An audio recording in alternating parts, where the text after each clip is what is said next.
सभी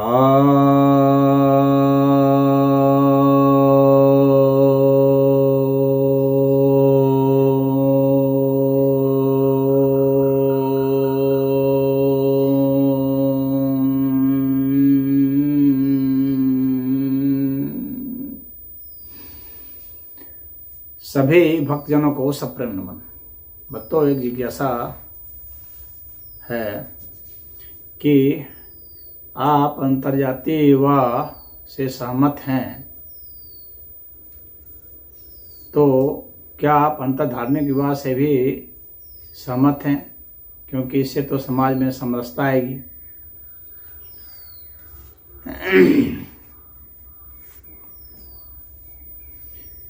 ऐसा है कि अंतर्जातीय विवाह में कोई मौलिक अंतर नहीं रह जाता है। अगर कोई यादव है, कोई ब्राह्मण है, कोई राजपूत है, कोई जाट है, कोई गुर्जर है, कोई चमार है, कोई डोम है, कोई कोयरी है, कोई कुर्मी है, कोई कुशवाहा है, या कोई मलाह है, बिंद है, किसी भी जाति को आप ले लेते हैं, तो ये तो आजीविकाएं हैं जो भिन्न भिन्न तरह से विकसित हुई, लेकिन इनकी संस्कृति तो एक ही है, इनकी मान्यताएं तो एक ही हैं, इनकी परवरिश तो एक ही ढंग की हुई है, इनके ग्रंथ तो एक ही हैं, इनके इष्ट तो एक ही हैं, इनके त्योहार तो एक ही हैं। तो बहुत सारी एक रूपता इनमें है। और विवाह जो होता है, हालांकि यह जरूर है कि भाई स्त्री और पुरुष अगर सहमत हो जाएं तो विवाह हो सकता है, लेकिन विवाह जो है सिर्फ दो व्यक्ति की बात नहीं होती है। यह तो बहुत ही ज़्यादा स्वार्थीपन हो गया कि आदमी ने सिर्फ वो देख लिया, लड़का लड़की ने सिर्फ अपना मतलब देख लिया और अपने परिवार को, जिसने पाला पोसा पैदा किया बड़ा किया, जिस समाज को उसको धत्ता बता करके, उसको लात मार करके कहीं भी कैसे भी व्यवहार कर दिए, चल दिए। इस तरह का व्यवहार जो है और इस तरह से जो विवाह किया जाता है वह फलीभूत नहीं होता है, अर्थात सफल नहीं होता है, अर्थात उसके बीच में जो परेशानियां आएंगी तो उसको कोई देखने वाला नहीं होगा। वहाँ एडजस्टमेंट में दिक्कत नहीं है अंतर्जातीय विवाह में, क्योंकि बहुत ही मामूली से खान पान का थोड़ा, मान लीजिए अगर दूर का है तो थोड़ा सा भाषा का अंतर हो सकता है, खान पान का थोड़ा अंतर हो सकता है, और अमीर गरीब है तो थोड़ा सा पहनावा ओढ़ावा इन सब चीज़ का। लेकिन आजकल तो पहनावा ओढ़ावा भी सब लोग का, तो क्या गरीब क्या अमीर, आप बाहर सड़क पर पहचान नहीं सकते कौन अमीर है कौन गरीब है, एक ही टाइप का सब पहन रहे हैं, तो कोई ज़्यादा अंतर नहीं रहता है, इसलिए उसमें कोई दिक्कत नहीं आती है। लेकिन अगर अंतर्धार्मिक विवाह की बात कर रहे हैं तो अंतर्धार्मिक विवाह में क्या है कि मान्यताओं में अलगाव ही नहीं है बल्कि टकराव है।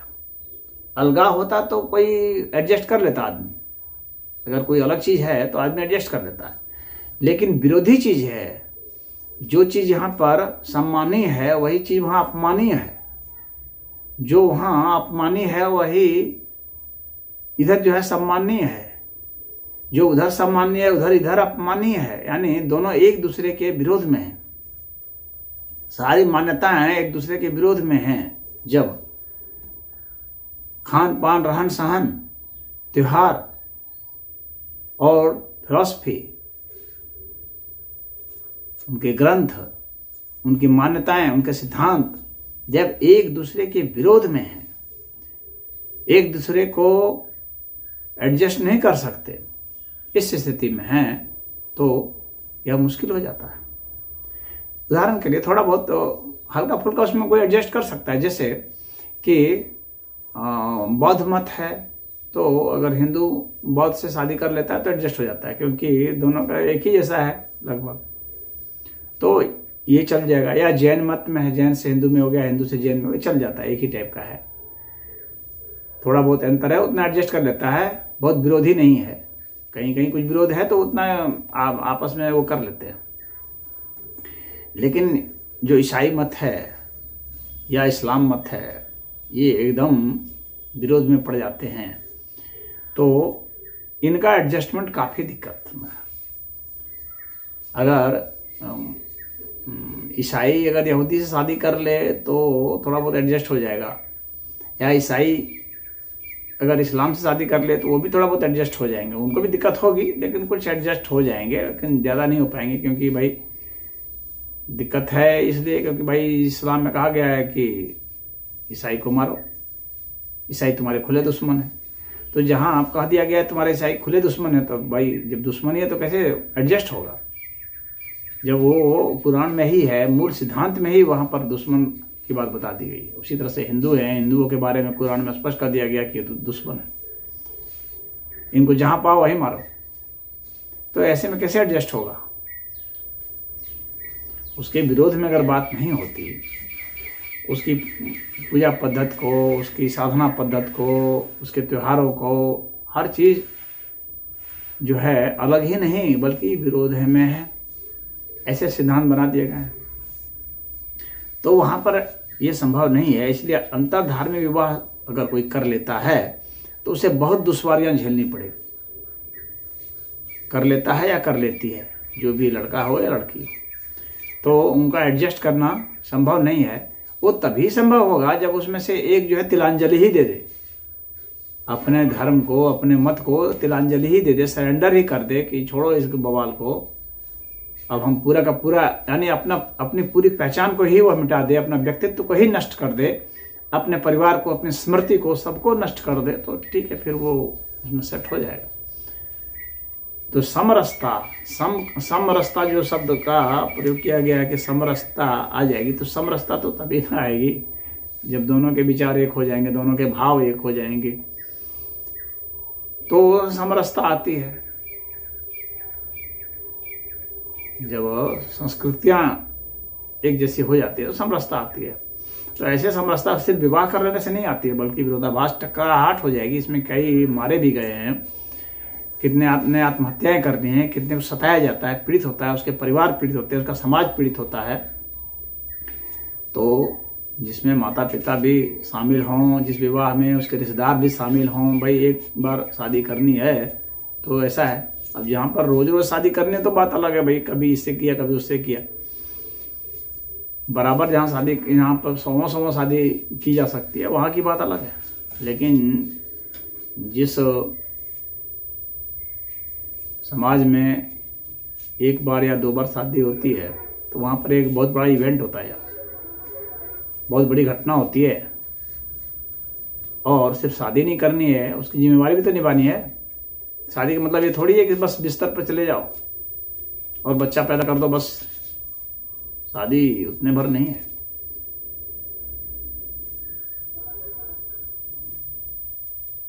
पूरे परिवार का, पूरी परंपरा का निर्वहन करना पड़ता है। जो उसकी अपब्रिंगिंग हुई है उतने समय तक, जो भावनात्मक लगाव हुआ है, उन सबका विच्छेद कर देना पड़ेगा। और भावनात्मक रूप से आदमी टूट जाता है, और ऐसे में बाद में भावनात्मक सहारा नहीं रहेगा, समाज का सहारा नहीं रहेगा। तो जहाँ पर कोई, जैसे कोई लड़की कहीं जा रही है तो उसका भावनात्मक सहारा नहीं रहा, समाज का सहारा नहीं रहा, परिवार का सहारा नहीं रहा, तो अब क्या होगा? वहाँ पर तो उसका फिर आत्महत्या ही करनी पड़ेगी, तो वहाँ से भागना पड़ेगा। तो ये बहुत कड़ा कदम होता है। तो उस कदम को उठाने के पहले बहुत बार सोच लेना चाहिए। तो अंतर्धार्मिक विवाह कहीं कहीं पर संभव हो सकता है, जैन धर्म का सनातन धर्म के साथ हो सकता है, या बौद्ध धर्म के साथ हो सकता है, सिख धर्म का भी कुछ हो सकता है। जो भारतीय संस्कृति में जो धर्म उत्पन्न हुए, जिसको हम लोग संप्रदाय कहते हैं एक तरह से, तो वहाँ पर कुछ एडजस्टमेंट हो सकता है। लेकिन जो बाहरी हैं, जो यहाँ से लाखों मील दूर के जो हैं, वहाँ से जो सभ्यता संस्कृति आई है एक नया धर्म का कलेवर लेकर के, उसके साथ तो हमें नहीं लगता है कि एडजस्टमेंट हो सकता है। अगर किसी को लगता है कोई कर सकता है तो अपने व्यक्तित्व को इतना ज़्यादा ट्रांसफॉर्म कर ले इतना ज़्यादा बदल ले, इतना ज़्यादा अपनी जो है बलिदान कर दे, अपनी चीज़ों का भुला जाए, तो फिर उसके साथ वो घुल मिल जाए तो बात दूसरी है। लेकिन वह घुल मिल जाएगा ना, उससे उसका पूरा परिवार, उसके पूरा समाज तो नहीं घुल मिल जाएगा। तो इस तरह से एक कट ऑफ तो हो ही जाता है। तो उसके लिए अगर वो तैयार है मानसिक रूप से तो फिर ठीक है, अपना जाए करे और उस चीज़ का फिर अपना जो भी भोग होगा सुख दुख का वो भोगे। भाई आपका एक निर्णय जो है वो आपका एक निर्णय कितना बड़ा आपके जीवन में हलचल पैदा कर देगा, या तो आपको पहले से कैलकुलेट कर लेना चाहिए। जो नहीं करेगा तो बाद में कैलकुलेशन उसको सामने नजर आ जाएगा। तो इसमें इतना ही। हरि ओम।